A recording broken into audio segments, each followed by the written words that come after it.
Hi everyone, how are you doing today? Today's panel will be doing with a masterclass from Culture Fusion, and today's topic we'll be discussing racial injustice. So just to go over our panelists before we start and pass it off to Deshonda Brown. First panelist will be Tamika Mallory. She's an activist standing on the front line, fighting for change for our community. Second, we have Kailee Scales, Managing Director at Black Lives Matter. Third, we have Priestley Johnson, Deputy Director of Partnerships and Outreach and Engagement at When We All Vote. Fourth, we have Arisha Michelle Hatch, VP and Chief of Campaign at Color of Changes. And today moderating, we do have Deshonda Brown. So Deshonda Brown, I will be passing over to you and the floor is yours, love.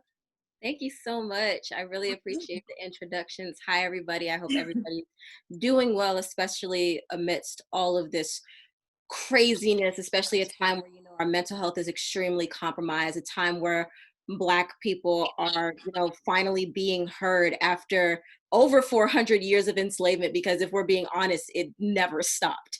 So I'm so blessed to have this opportunity to speak with each and every one of you, to be on this platform and to really drive a conversation about the importance of youth engagement when it comes to politics and culture.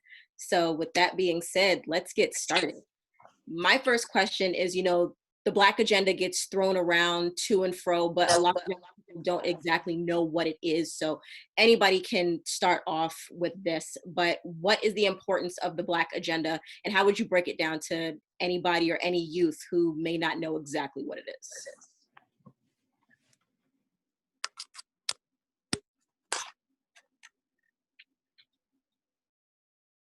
Anybody? Well, I'll start. When I think about a Black agenda, I think about really building independent Black political power, and that's power that exists beyond any party or any elected official. And so our demands are really grounded in what improves the lives of Black people. As we think about, there is a ton of work to do in terms of shifting a culture that is incredibly hostile towards Black people. As we think about demands around economic justice, sort of decreasing the disparities in wealth. As we think about the connection between that and reparations, if we and begin to think about all of the money that has been stolen from our families and for generations, and the wealth gap that creates. And it also means changing a criminal justice system that continues to over-police and over-incarcerate our loved ones. Now, if we're piggybacking off of what you just said, if we're being real here, like all of this that's going on, it's happening during a very inopportune time, if you may say. Like 2020 has been nothing short of like a train wreck for everybody, considering the fact that we've had COVID-19, deaths have spiked. We've seen literally somebody die at the hands or by the knee of a police officer, and his knee was on his neck for 8 minutes and 46 seconds. Like, this is a time where everything is literally blowing up in everybody's faces, and people's true colors are being shown if they weren't shown already. And it's especially because we live in an age of social media where people can't run and hide. You will be called out, things will be brought to light. So I want to know from each and every one of you, how are you using your digital platform to raise awareness and demonstrate activism for the Black Lives Matter movement through your social platforms? Yeah, and Deshonda, I can jump in here. My name is Priestley Johnson. I'm with When We All Vote. Well, we know that Black Lives matter. They've always mattered. Our lives are our lives are valuable, whether they like them or not. And so for centuries, Black people in America have had to fight for equal rights and justice underneath the law. And here is what we know. We know that long-term, sustainable, and systematic change is when Americans demand change through activism and make sure that their voices are heard, through protests. And we know as a way of protest, we have as a mechanism of protest, we have voting, and voting is a way that some people can act in act as protests. And so what our platform has been doing is we've been really centered on our mission. And When We All Vote's mission is to change the culture around voting, to increase participation in each and every election, and to close the race and age voting gap. We know that people that are of color and young people do not vote at the same rates as their counterparts. And so how we've been leveraging our social media platforms and our emails is to promote messages of like voting while Black, driving while Black, reading while Black, existing while Black is different for all of us. And we need, our job is to be aware of that, and to illuminate voter suppression and to call it out when we see it, such as in Georgia. Through our emails, we released a statement in support of protests, and we do recognize that across the land, voting is an act of protest. If you just look into the history of voting, Black people didn't get the right to vote at the same time as white people, and we had to fight really hard for it. And when we did get it, we didn't. All of the doors weren't open. They told us to go through them, but when we tried to go through them, the doors weren't really open, and they tried to really set us back. So our goal is to really illuminate that through our social media platforms, to really engage people through digital organizing events, to, I don't know if anyone's aware of our couch parties, but it's ways that we can convene people so that they can be together in this COVID-19 time of quarantine, and to use their social media and their platforms to also amplify the work that we're doing. Awesome. And Kailee or Arisha, how are you utilizing your digital platforms to raise awareness and demonstrate activism in these times? Yeah. So my name's Kailee. Kailee, I'm so sorry. Everyone does it. Everyone does it. I'm like, should I correct? But it's fine. No, always correct your name, girl. That's the first thing my mom ever told me. Always correct people. That's what I was always told. Like, that's your name. But anyway, thank you for inviting me. First, I just wanted to address, before I get into that, I just wanted to address one other thing that you talked about, which was the difficulties of 2020 and, some of these things that we're experiencing since January and well before that. But it just feels very heavy right now. And it feels like, there's COVID and we're disproportionately impacted by COVID. And now we saw death after death after death, like in the course of weeks and a few short months, which is the reason why we're just so galvanized. But I just want us to take a moment to remember that it is in these moments of chaos when we're stripped bare. And what George Floyd did for us was strip us bare, because it's unnatural to watch what we saw. We saw a man reconnecting with the spirit of his mother. We saw that with our own eyes. It stripped us. It broke us. We were on our knees, and we have no place to go but rise up, because we were stripped so bare. So we have to remember that as hard as 2020 has been, if we must rise up. We must take this opportunity to know that we've been brought down to our knees so that we can galvanize forward. And I think about it all the time. I think about how George Floyd's death gave so many of us life. And if we don't honor that, and if we don't honor him in all the work that we're doing, and sure, we're tired, but we're alive, and we have to remember that he gave the ultimate sacrifice for us to now transform. And so, like what Priestley was saying, there are so many ways to transform in this moment. And if we don't transform, if we do not do all of the things that we are called upon to do in this moment, to change, to promote change, to ask for all the things, then we will not. Then folks have died in vain, and we can't have that. But that was not what you asked me. No, it was very much necessary. I love the whole, we can't just let his death be meaningless, because it's not just George Floyd. It's Breonna Taylor. It's Mike Brown. It's Trayvon Martin. It's all these lives that have been lost and have been transformed into more than hashtags. They're movements. That's right. And in a way, they're giving us signs like this is time. Like, if not now, then when? If not us, then who? Sure. Absolutely.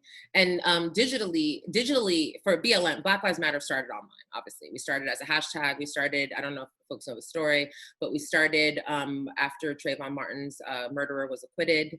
And organizers, our co-founding organizers, one of our co-founders wrote a love letter on Facebook, and she said Black Lives Matter, and another co-founder, hashtag Black Lives Matter. And overnight, it went viral and it became a thing. And those organizers, those beautiful Black women came together and they grew a website, and it just kind of evolved from there. And so it began in social media, it began digitally. And the reason, one thing that it does for us now and then is that it gives us this place where we can all connect and all feel and all be in, and we can build our digital power, which is really necessary, particularly in these moments where we were at home due to COVID. So it does allow us to have this place that we can convene and meet and be. And so one of the things that we've been doing as a network, as the global network, is creating media and providing media for folks to be educated, to mourn. So we recently did a video honoring George Floyd and many others who have been lost, and it went viral. I don't know if you saw it, but I can make sure you see it in the chat.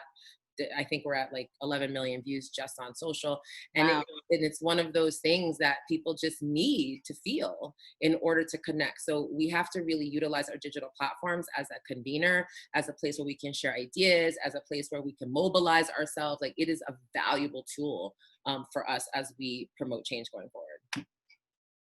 It's crazy that you mentioned that, because I also, like, aside from what I do, I also work in social media, and social media has such a great power to form an online community of people who have never met before, through Black Lives Matter, through When We All Vote, through Color of Change. There's a community in each one of these organizations that were constructed based off of a need that has always been vocalized in the Black community, but Black people saw it, and Black people are taking care of it, and Black people are going to finish it. Like, it's incredible that we have so many communities, but at the same time, it's saddening that we're in an age right now in COVID-19 and social distancing and isolation where we've taken such a hit and such an impact, especially because Black people have been very much so affected by COVID-19, from unemployment to the death rate to lack of healthcare that was already a problem. And now it's even more of a problem because we weren't taken in for testing because it wasn't seen as a priority. So how has social distancing and isolation, and anybody can answer this, impacted the way that we've responded to news breaks of racial injustice and police brutality? And how do you see it affecting the mental health of our young people?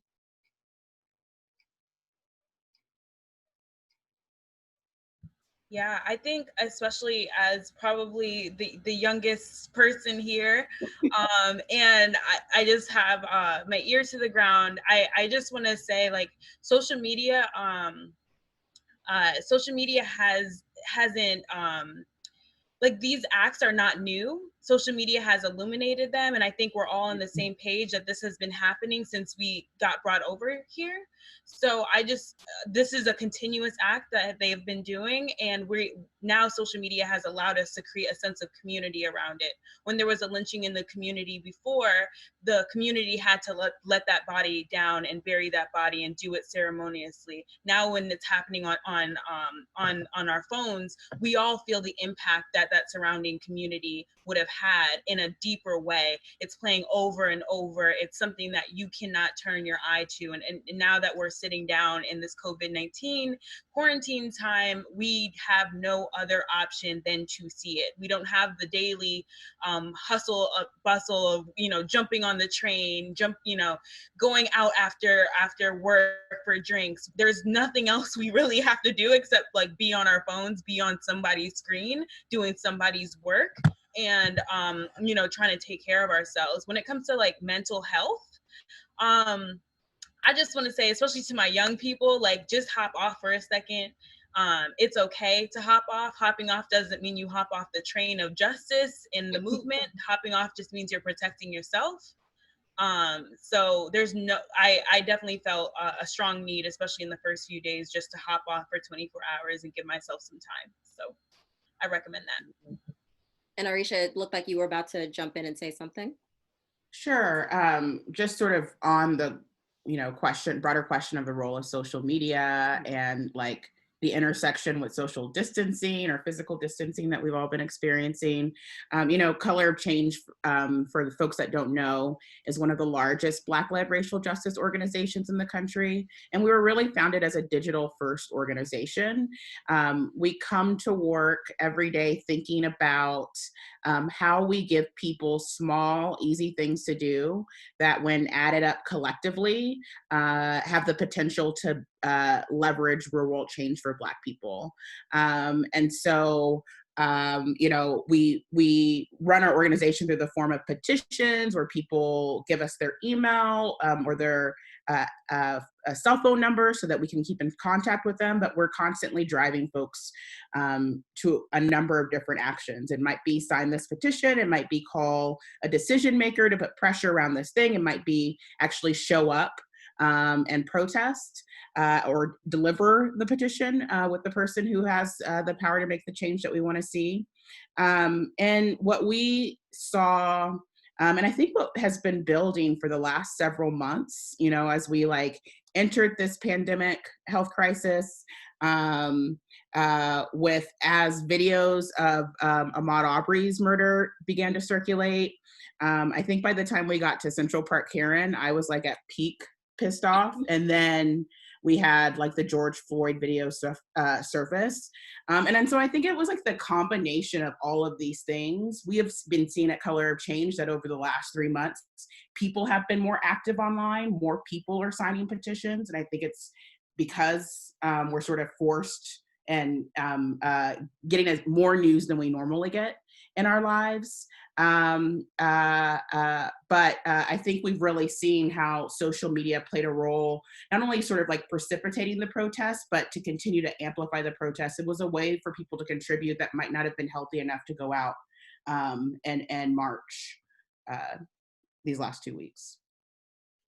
And on the topic of that, I feel like sometimes people feel like because they don't have a whole organization or because they don't feel like they have 20,000 or more followers, they feel as though they don't have a large enough impact. And I will admittedly say that when I was in college or when I was in high school, I had this mindset that my vote doesn't matter, or no one really taught me how much my Black voice matters. And I didn't realize how much my vote mattered until the Trump versus Hillary election. And I was like, oh snap. So this is real. I actually got to get out and be active.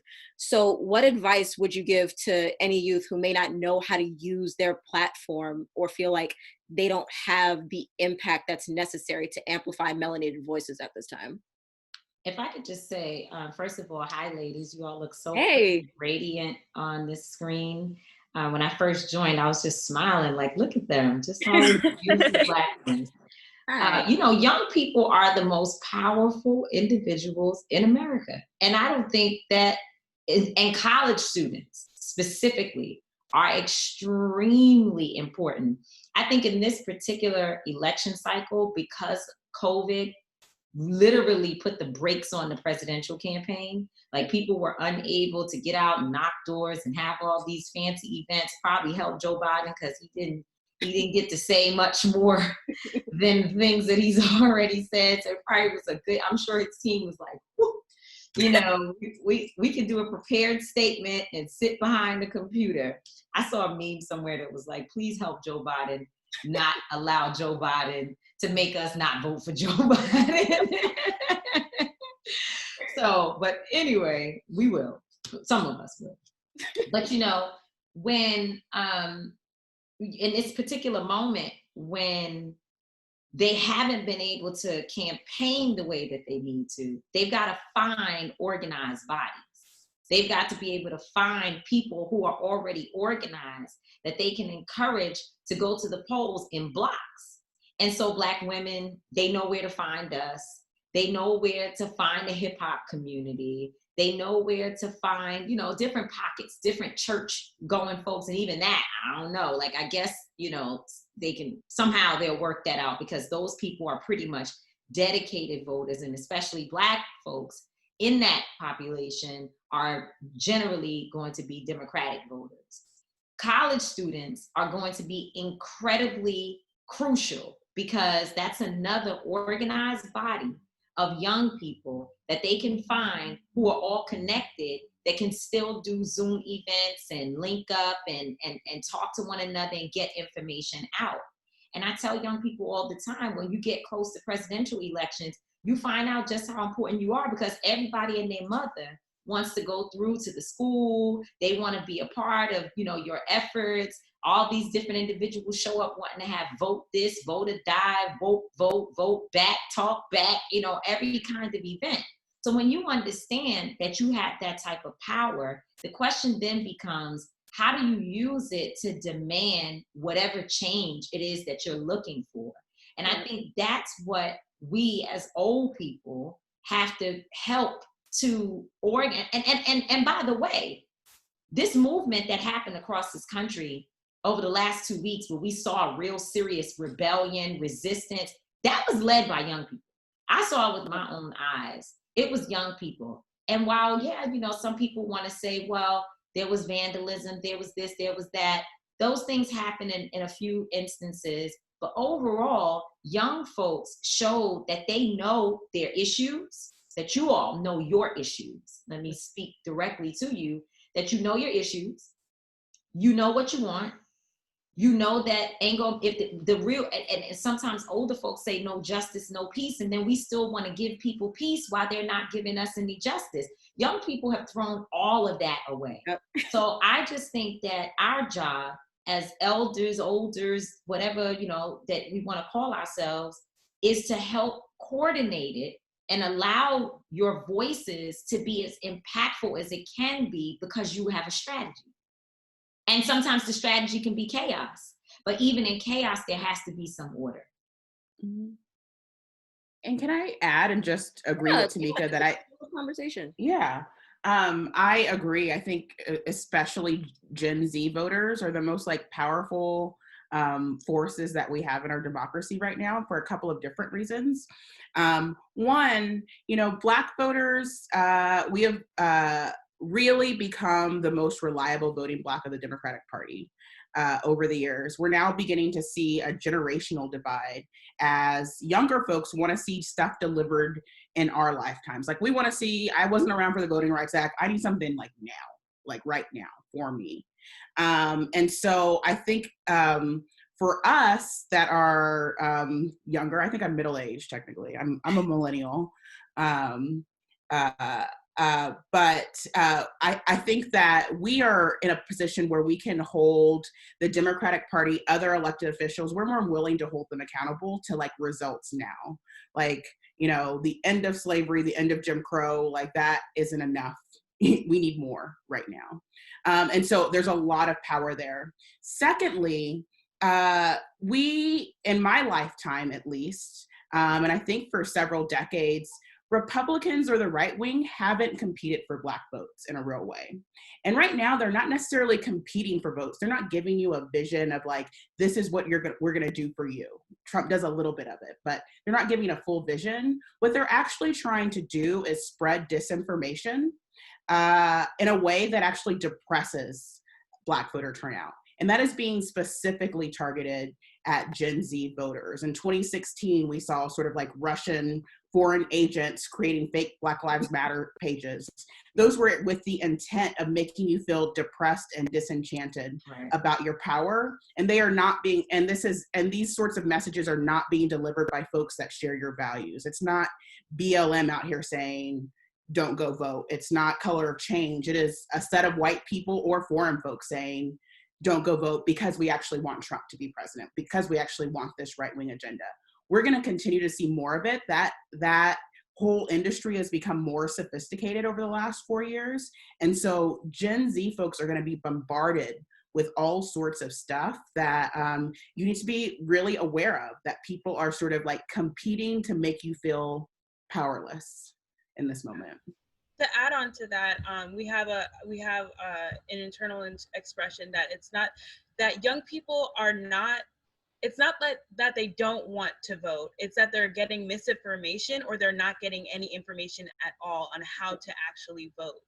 And so our job really from the top down, whatever age bracket you are, is to educate. It's to educate yourself and educate your peers and educate the people around you that you trust, that trust you. Trust is going to be an incredible tool that we all can use as people. And as young people, the people that we're able to send a text to, the people that we're able to put something, that are able to see our social media posts, all of these like relationships and the way that we communicate with each other are going to be important ways that we leverage our power in making sure that our voices are heard at the ballot box. So trust is going to be incredibly important, especially for my young people voting. And just to bring a few stats in here, in 2016, 100 million eligible voters in our country did not vote. And that's a lot of people that did not vote in 2016. That means we did not have a fully represented election that happened. And then also, especially for young people, in the midterm 2018 elections, even with the largest youth turnout, 2/3 of young people still did not vote. 2/3, that's 66% of young people still did not vote. So it's our job, it's everyone on this call's job to educate ourselves, to become more involved. We can get into all of these action items. But it's, I understand we're tired and it's a lot coming at us, whether it's physical health when it comes to the police, mental health when it comes to everything going on, or again, physical health when it comes to COVID-19. It's the trauma that we experience every single day. I understand, but it's not time to get tired, guys. We still got to work, and we have a lot of work to do. I definitely agree there. I feel like, especially because I'm only 24, I don't know why I had to think about that. I'm only 24 years of age, and seeing that the generation that came after me, Gen Z, because I'm like teetering between the two generations of millennial Gen Z, like I was always taught to be seen and not heard. Like I was always taught to, be quiet and, let the adults do the talking, or this is grown folks business. And then I see my nephews who are 20, 16, and 14, like, nah, bump that. I got something to say and I'm going to make a change. And we're here whether you like it or not. And I think that's so admirable that we have a generation of youth that just has such a fire in the pit of their stomach to make a change that they're tired of, like, not happening, not like even recognizing that it's been happening for years and centuries before them. And their generation has the calling to be like, we're going to put an end to this, not now, but right now. And I also want to ask all of you, because we have like such a broad age range here, how do you feel that the relationship between the youth, like Gen Z and millennials, in collaboration with the Gen X's and the baby boomers, can really transform the change that we want to see by the end of the year and beyond? We're in it. It's happening. It's happening right now, right before your eyes. We are in the moment. When you have Nancy Pelosi and Chuck Schumer having to stand before America, reading a list of names we already knew, by the way. It's not like there's a new names, except the latest instances. Having to talk about bills that we've been saying all of this, right? So we've already been around the merry-go-round on the anti-lynching bill. The fact that in America, we still do not hold lynching as a hate crime is outrageous. I mean, this is America in 2020, not 2000, not 1960. This is now. We still don't have a plan on the books to deal with lynching. The no-knock warrants, the situation that happened to Breonna Taylor, it's not just about getting the officers fired. We also have to make sure that we change the law so there's not another Breonna Taylor for us to fight for next week. Yep. And based upon young folks being in the street, Steve Harvey said the other day to me that protesting is a young people's sport. It's hard sometimes for some of our elders to get out there, to deal with tear gas being thrown at you, rubber bullets, having to run. and still having to stay out there and make a point until something happens. And now we see all of this. I didn't need them to be wearing kente cloth while saying it. I feel like our elected officials, if you are so Black and proud, or you so love the Black culture, get you a kente cloth pen and sign some bills that are going to hold people accountable for the murder that is happening on our streets. That's my opinion. But whatever it takes, if you need the guards with you to feel good about what you're trying to get done, it helps it, flow easily from your lips. Do what you have to do. That didn't happen. And I bring this up that we already had these conversations, because it's important to note that other than the fact that Ahmaud Arbery, Breonna Taylor, and George Floyd died, which is significant, that the three of them came back to back, as y'all said already, in this COVID time when people were home paying attention to the news, those things were significant. But I personally think that Eric Garner was just as bad. I personally think that the killing of a woman named Deborah Dana in her house, that she was shot and killed in the Bronx in her home, is just as bad as what happened to a Tatiana Jefferson. And that was just a few weeks ago. So I'm saying, a few months ago. So I'm saying all of this to say to you, you all are making the difference in this moment. You're making the difference, because the only thing that we know or we see that is different is that this movement has said, we're not asking anymore. We're demanding it. And you all are leading that. And I think what I would add to the conversation, because I know you're talking about change by the end of the year, what I think is really important for us to remember, the responses to both of the pandemics that Black people are living through, COVID, as well as like over policing and mass incarceration, they are happening at a federal level in a way right now, but like the recovery will be entirely local, which means that we have to have a series of fights about police departments, about district attorneys, about mayors, about school boards, about city councils at the local level, at every local level, or at least the local levels where Black people are going to be most impacted, to actually see the sort of real change that we want to have. And so I would like name that, because folks have been organizing for decades around this thing. There will be, even if there were a change tomorrow, it wouldn't be instant gratification, but I also want us to be realistic about the long fight ahead, and to make sure that people understand that you are powerful where you live right now. And we need to begin, everybody's talking about defund police, but it is incredibly connected to this like broader COVID pandemic. Like, we don't have money for mental health. We don't have money for local healthcare. We don't have money for schools. We're having to reimagine education during a pandemic. Some people don't have internet. Schools aren't prepared to go virtual. We need so many more resources, and all of these things that we already know keep Black communities safe, reduce crime, do all the things that we've been told that the police department is supposed to do. And so I just want to encourage people to sort of like really understand that the fight, the recovery will be local. And in some places we are more powerful locally than I think we believe. To give ourselves credit for. Yeah. I feel like y'all definitely read my questions, because these are like segueing perfectly into one another. You touched on the word local, and I think it's so important, because a lot of people believe that they should start with the president and then that's it. But people don't really talk about the importance of local elections, because local elections then trickle upwards into what happens, so on and so forth. So what is the importance of the youth getting involved in local elections? Yeah. Kailee, do you want to jump in? That's fine. Sure. Just really quickly, I think that you just said it all. Like, local elections are key. We're focused on this top ticket. We're focused on that.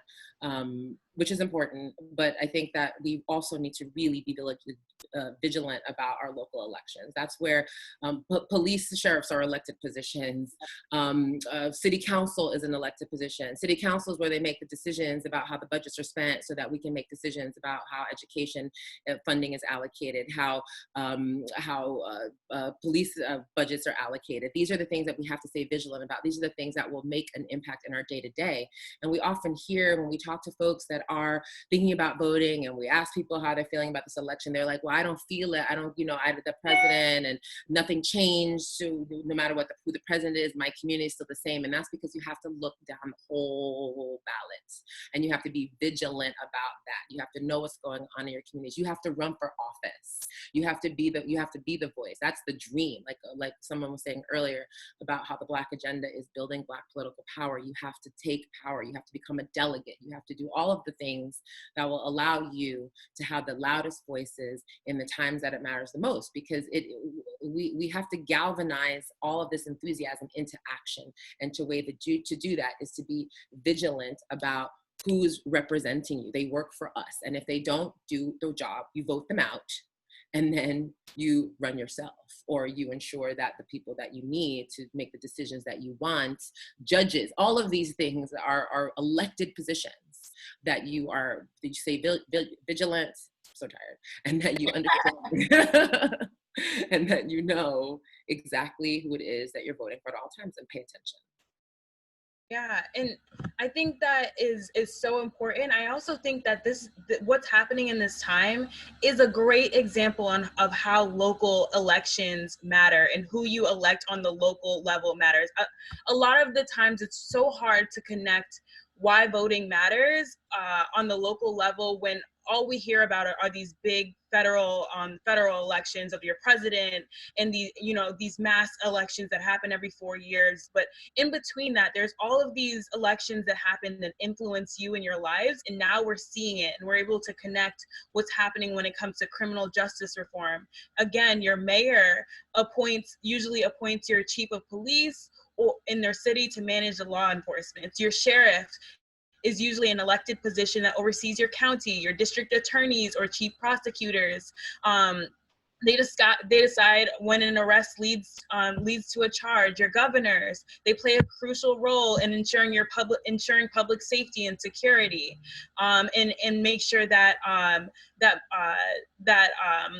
they're in charge of different criminal justice and public safety policies and programs to include state police, corrections, juvenile justice. And then the majority of states elected judges and state Supreme Courts, they are either appointed by people that you elect. And it's so important that you understand how this plays into the current movement that is happening and why your local electing your local officials and pressing them on what they believe and asking them how they're going to impact your community. It's holding them accountable in larger ways that are going to impact you directly. A lot of people were like, well, this president didn't do this for me. I didn't understand why I needed to vote because this president didn't affect me directly. And it's like, there's larger things at play, but if you're looking for a direct impact, definitely vote for your local elections.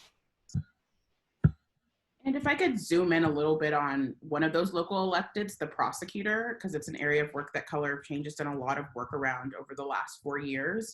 But there are over 2,400 elected prosecutors across the country.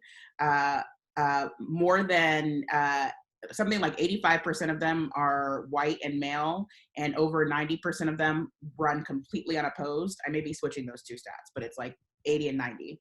And so what that means is that for decades, there has been no competition for who should be the prosecutor in your local jurisdiction. Most people don't even know that they can vote for their prosecutor. That's how little competition there's been in this arena. And so back in 2016, towards the end of 2015, after we'd been through Trayvon and Michael Brown and Sandra Bland, all of these moments, and we kept getting to points where, a prosecutor wouldn't make a charge, or maybe they'd make a charge, but they couldn't get a conviction, or they'd undercharge. And we just kept coming back to the prosecutor, especially in these police violence moments. race as the set of people who were enabling this abusive culture, and a set of people that continue to profiteer from a law and order climate or law and order rhetoric. You know, they build their careers being tough on crime and then like get a promotion to a higher office and bring that in. And so they are making daily decisions that impact the lives of Black people. And I think one of the things that we wanted to, intervene, get more, define what a progressive prosecutor look like, have them sort of compete, hopefully win some races.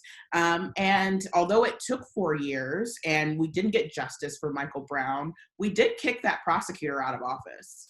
He was a 26-year incumbent. Everybody knew his name. The person that we challenged him with, Wesley Bell, was down by 20 points and we won. We won that race. And so as I think about the prosecutors that I'm watching right now, as I think about the 2 prosecutors' offices in Georgia who passed the buck around Ahmaud Arbery, who we're only talking about because of video circulated, they were willing to pass the buck and bury this. Like, they have to pay a price for that politically. We have to exact a price for that politically. And so those are the type, there are a ton of local elections coming up in Georgia and Florida and Michigan, Ohio, New Orleans, all over the place, district attorney races that are coming up. And these are places where they are competitive and where we actually have power to get someone in place who will be accountable to Black people. One of my last questions is shifting gears a bit. We're going to bring up something that I'm pretty sure we've all heard about on social media: allyship. All of a sudden, people are coming out the woodwork saying that, you know, they're Black Lives Matter allies and they're with us and they're for us, but these are people that have also been, you know, radio silent for as long as we've been here. There's an Instagram page, I don't know if you all have seen it, called Pull Up for Change. And basically all of these brands, all these beauty brands and fashion brands are coming forth with their numbers about how many Black people, how many women, how many people of color are on their executive leadership boards. And needless to say, a lot of people have only like 0 to 6% Black people on their executive boards. Amon Cosmetics has 100% Black people, no surprise, 85% of them women, but a lot of these brands are really falling short and, you know, just not engaging us in the conversation when they know that our Black dollar is worth so much more than they're putting a price tag on. So what do you have to say about these brands, like these fast brands such as like Fashion Nova or Pretty Little Thing or anything from McDonald's and Burger King or anything that appeals to the African American consumer but doesn't have room for us in the executive boards when we're the people who they're trying to reach? I mean, I think you already sort of answered it just in the question that you asked. I just want to say, Kailee, hi, I know you're tired because I'm tired too. We are beat down. Like, everyone is so tired. We're like trying to get the words out. You're trying to think and say it at the same time. It's hard. But I think you know, when I was given the speech that I didn't prepare for, that somehow went viral in Minneapolis, where I probably, you know, I was looking at it afterwards, like, people like this, oh my God, I want to like get my verbs together. Like, it was a mess, but it did the job. I said something about Target and AutoZone. I was like, don't ask us about looting. Like, basically, they can fix these buildings. We can't bring back lives. And I said Target should be on the streets with us. Yep. AutoZone should have taken a position, since they're in the car business, on Philando Castile being murdered in a vehicle with a licensed weapon. And if these corporations, and I know my sister from Color of Change understands that so well because that's what they do every day, is to push these businesses to care about the people that they get money from every day, where they make their profits. And guess what? There were people who called me afterwards like, I don't know, the Target thing, you know, maybe you didn't have to say that because the looting is wrong. I'm like, you guys are conflating issues. The problem is that we're going to focus more on that, on the looting and the vandalism, and talk less about the original sin, if you will, the violence that took place, that people began rioting for. And mind you, we're not sure who's all the people who are rioting and vandalizing. We don't know who the detractors are, because we know from a historical reference that there's always been people to join our movements so that they could go out and distract and sort of shift the narrative onto the crazy blacks are in the street looting and what have you. But if you look at some of that video footage, it was white folks running up out of Gucci and Poochie and everybody else. So, but after, and the people, like I said, they were kind of like, oh, I don't know if that was the right place for you to talk about Target and AutoZone. And then what happened? 5 hours later, Target put out a statement saying, we're going to put some supplies on some trucks and get it to demonstrators, right? So we moved them just by saying, this is not your moment to try to turn this into a conversation about protecting corporations. Yep. It's not. This is about human life. And that's where we're going to have to focus our attention. And then Marc Jacobs wrote a statement saying, hey, don't let anybody tell you that this is more about more about businesses than bodies, right? So we can move these people, but we have to stop being afraid to call them out and to challenge them, because sometimes they even need to be challenged. I'm not talking about looting and burning. That's not what I'm saying. I'm just saying they need to be challenged with the truth. And I think, again, your generation is able to challenge them in a way that attaches it to your dollars, because you guys are really good at saying, we don't like Uber is canceled this week, period. You know what I mean? Like, we've seen it happen. Just the brand is canceled this month.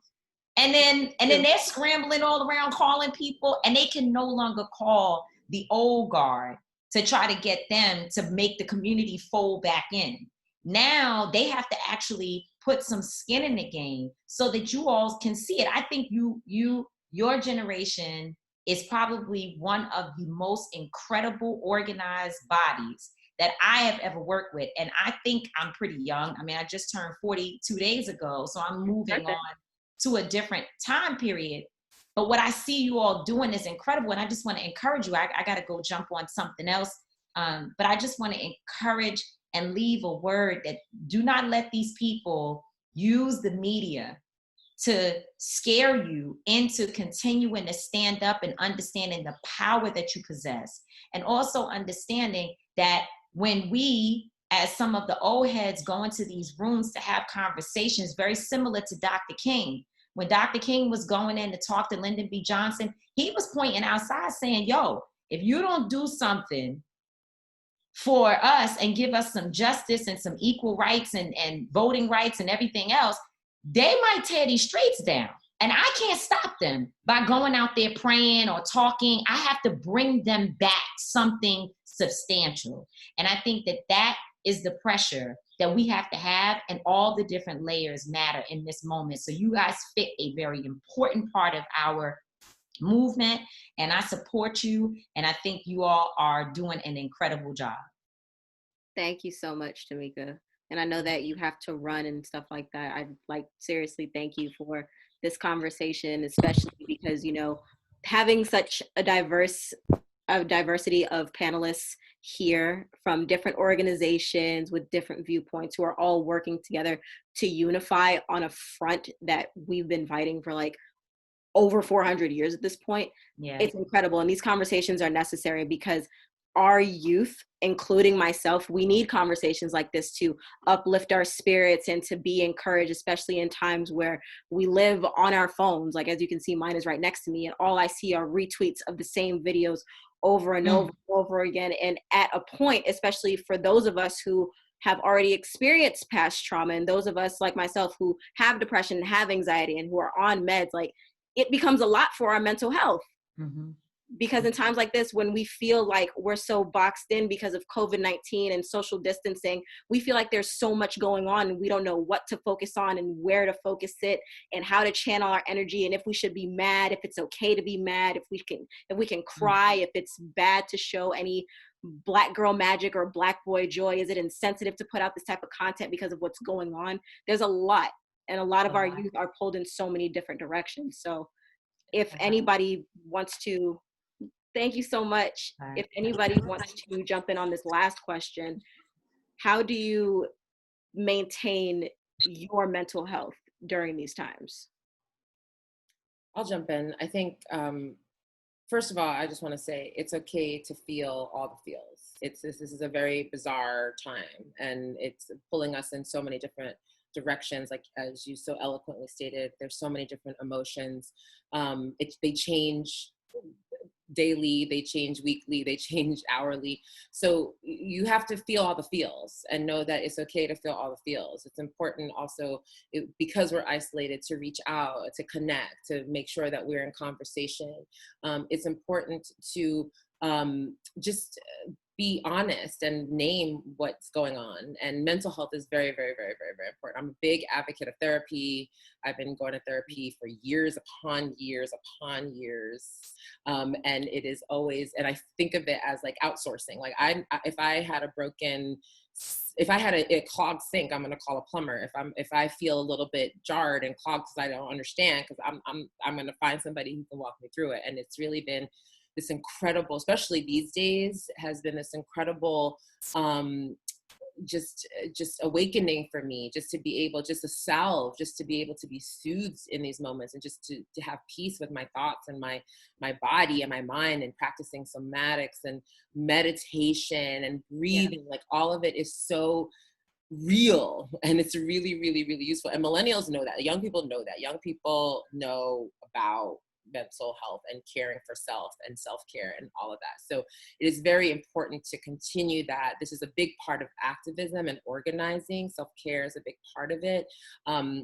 Healing and healing justice is a big part of the work. So you have to make sure that you regenerate and rejuvenate. Like, that's also big, because this is hard work, and it's a marathon. There's going to be, there's a lot of work to do. Someone else said it also, like this this is just starting. Like, we have a lot to do to keep it going and to get the things that we need. We're close. We got to get what we want. And also to say, as much as we have to regenerate and rest and take care, we have to do that because we have so much to do, and we have to ask for everything in this moment. We have to take this moment where we've been stripped bare and ask for all the things and get all the things and do all the things. And we have to be able to have the fortitude to do that by taking rest. And I know organizers don't like to rest. We like to be out here in these streets. We like to go on and on and on.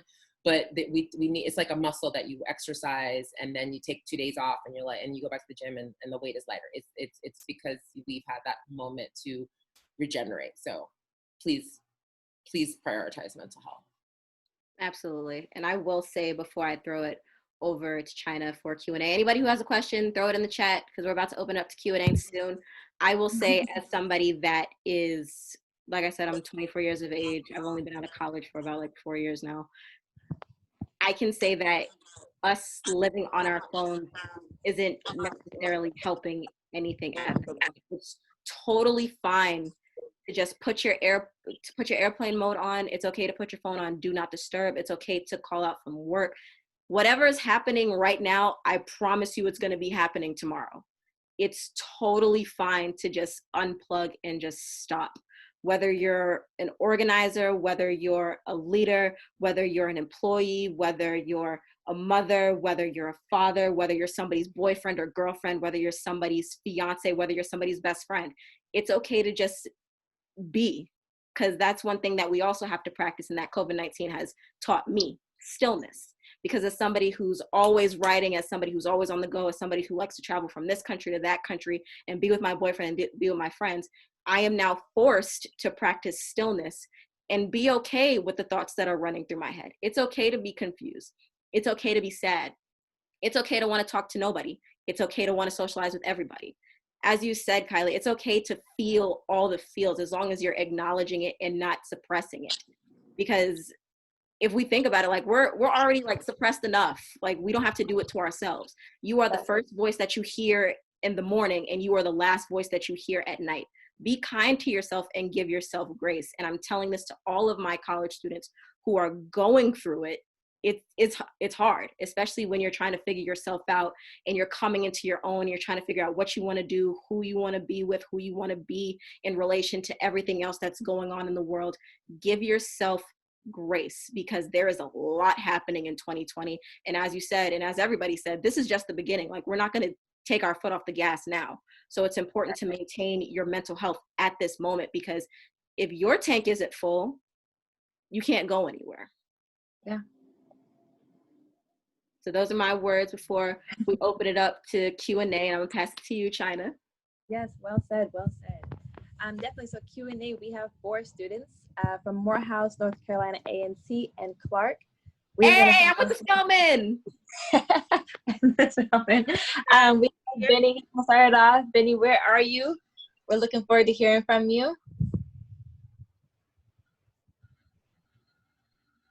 Also, in the meantime, I'll shout out Howard, because I'm a proud Howard grad. If anyone's okay, Howard, I see you. Benny needs to take his, he can unmute himself.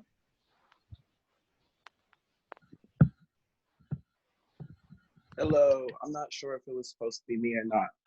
I just got to unmute. How you doing? How you feeling? I'm good. How are you? How are you? I'm Dakota. I go to A&T. So yeah, I think you guys said Norfolk State. I'm not sure, but yeah, I'm Dakota. I go to A&T. Organizer / reporter for the movement that we have going on right now. That's me. Perfect. Did you have a question? A question for, I believe it was, let me see. Were you a part of Black Lives Matter?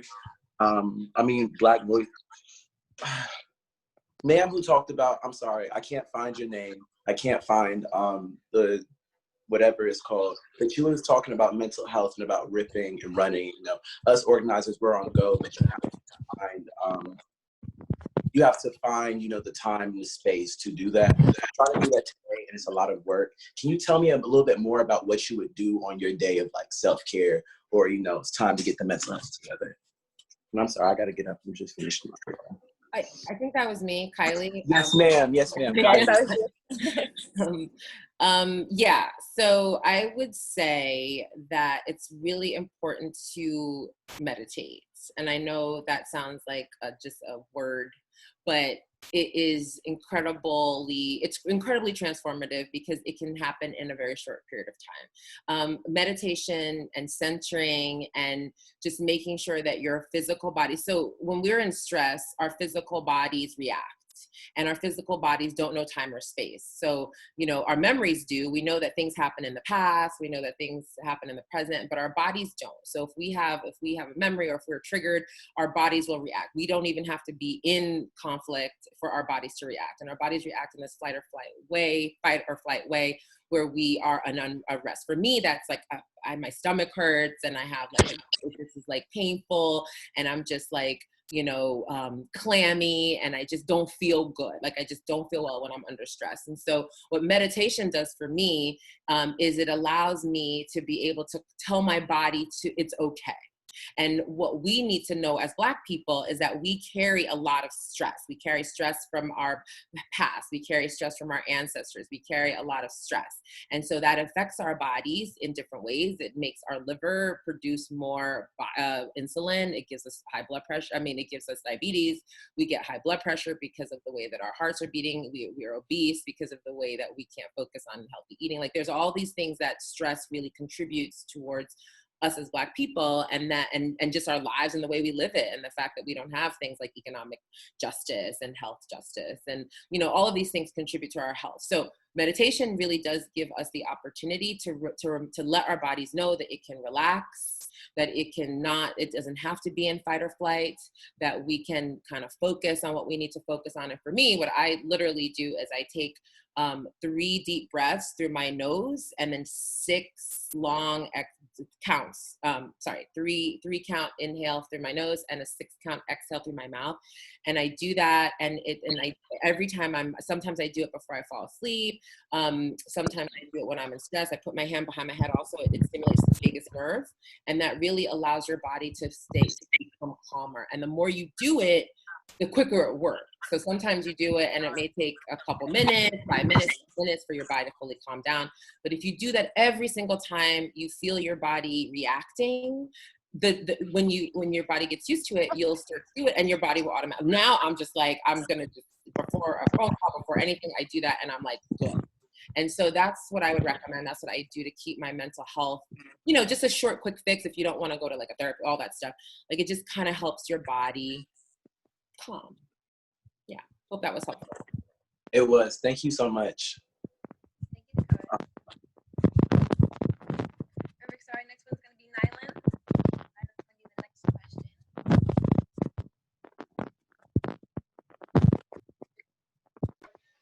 I'm sorry, that kind of faded in and out a little bit. Can you repeat that again? Oh, go ahead. Your question is next. What would you like to ask some of the panelists? Okay. First off, hello everyone. My name is Nyland Sidafal, graduate from North Carolina Agricultural and Technical State University in Computer Science. And first, I'd just like to say thank you so much for taking your time out to talk to us, and I really do appreciate it. I did kind of join in a little bit later, but in terms of this whole entire situation, and in terms of just like looking forward beyond this, with my major, I want to use that in order to create that next big business idea, X, Y, and Z, that will help to inspire the next generation of Black students who came from my certain predicament to achieve more and to do more. So in terms of where this conversation was at and where it plans on going, in terms of like a business standpoint, how do you maintain that mentality? How do you maintain that drive to keep on going and pursuing this goal, especially when it seems like that the elements around you aren't trying to work with you and just help you get to that end goal? And thank you again. Who would care to answer this question? I'll jump in. I think the question is like, how do you stay motivated as a way to give advice as someone that's trying to open a business? I think whether you're doing organizing work or whether you're building a business, having a very clear vision of what you're building is incredibly important, and having that vision like really link back to a core purpose. And so when I hear you talk about, I want to be an inspiration to other people that are, trying to overcome the situation, like there are going to be moments where you feel like really down, like there's going to be a lot of setbacks, but you're going to have to be able to come back to that sense of balance and purpose. And I think the other thing that we talk about a lot at Color of Change, or as I think about as an organizer, I have where we need to get is so far away, right?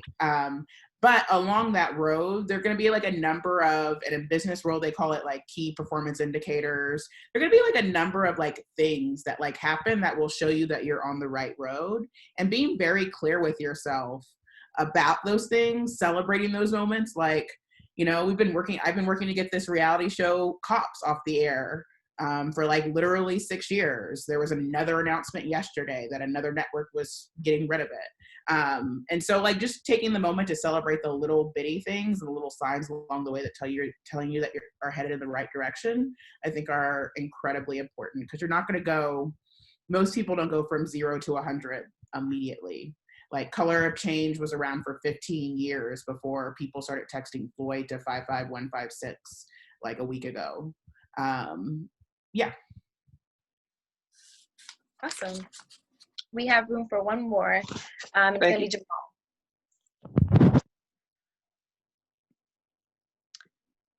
Can everyone? Oh, okay. How's everyone doing? One of the things I would say, in terms of like the theme of this Zoom webinar is affecting change, and the one thing that I would actually encourage a lot of people, young people, to do in terms of the how in affecting the change locally is looking at your local city webpage to see when the next public hearing is. Most of the time, the public hearings are every Saturday, early in the morning. I'm in the DC area. Alexandria, a lot of times they were having their public hearings, and when I looked around, it wasn't a lot of the people that looked like me or us. And so you go there, you'll see what the discussion is for your city, what your local town is, what type of laws are going to be affected, what school the budget is going to be shared for the different schools. And it's important to be there, to give your voice, to say what you like and don't like. And, with the social distancing now, You know, I think it's very important, again, to be able to use the social media to that extent of finding out what law is on the books that you don't like. It's nonsense. Personally, me as an attorney, just knowing, you know, the importance of the Fifth Amendment and the Fourth Amendment, it's nonsense that, you know, you have the no knock rule, and it's legal in certain areas of states, or even the low benchmark that they have for that is nonsense. And so, you know, if you're able to hold the people accountable that are living next door to you, down the street from you, in the city next to you, you know, that's a lot of changes you can affect. And then I would also add too, see what else you can do personally, mentor somebody, share the knowledge that you have, try to take care of, especially your sisters. I mean, me personally, I was raised by my mother. I learned about Fannie Lou Hamer, obviously Rosa Parks, Shirley Chisholm. I'm looking at the panel, and it's all Black women. And so a lot of the change actually happened on the shoulders of Black women. And so you want to try to mentor, like I said, try to find the change that you can make. Yeah, that's all I would say. Thank you, Jamal. We appreciate that. And ladies, thank you so much just for joining this platform, Culture Fusion Agency, and taking the time to really speak to everyone at HBCUs and even us. We appreciate you. Can you just go around and let us know where we can follow you and, you know, just stay in touch with everyone? So, Arisha, if you want to start. Yeah, you can find me at Arisha Michelle on most platforms, but more importantly, follow Color of Change at Color of Change. Perfect. Kailee? You can find me Twitter, mostly Kailee Scales, and follow Black Lives Matter, BLK Lives Matter. Perfect. And Priestley? Yeah, you guys can follow me at Priest Johnson on most social media platforms, mostly Instagram, Priest Johnson, but also follow all of When We All Vote platforms. We're on TikTok, Instagram, Twitter, and Facebook at When We All Vote. Perfect. And thank you again, Deshauna Brown, for monitoring everything. We love you. We appreciate you. And thank you for taking the time. You guys can stay followed us at Culture Fusion Agency on Instagram, Twitter, and all of the social sites. And we look forward to seeing you next week for our masterclass on the perspective of advertising. So make sure, you know, stay followed up with us. Thank you so much, ladies, for your time, and enjoy your evening. Yeah. Have a good night. You as well.